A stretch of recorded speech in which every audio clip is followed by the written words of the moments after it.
La visite est d'abord sonore, elle se parcourt avec un casque et puis avec un pointeur qui va vous permettre de déclencher des documents interactifs. Condamné à mort, Charette a 32 ans quand il est fusillé le 29 mars 1796 sur la place Viarme à Nantes.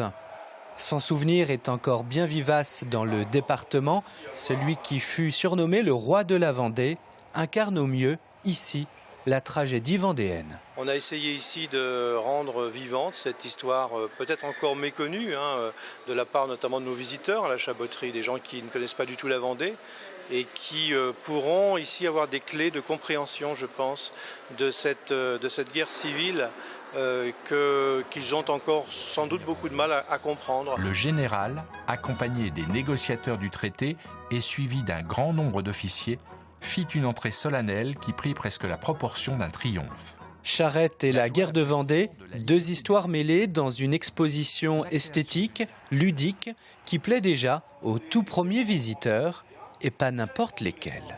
C'est impressionnant parce que ça lie la technologie, le côté historique. Et moi, personnellement, je m'appelle de Charette, donc c'est extraordinaire. Jean Yol a dit un jour que la Vendée, c'est Charette et Clémenceau, et on peut les relier tous les deux à travers cette obstination têtue, comme disait Clémenceau, cet esprit de résistance qui, pour moi, est le meilleur de Charette. Un génie pour Napoléon, un héros pour la Vendée. Avec cette nouvelle muséographie, vous saurez tout sur ce grand chef vendéen dont la devise était « combattu souvent, battu parfois, abattu jamais ». Les Vendéens ne sont pas près de l'oublier.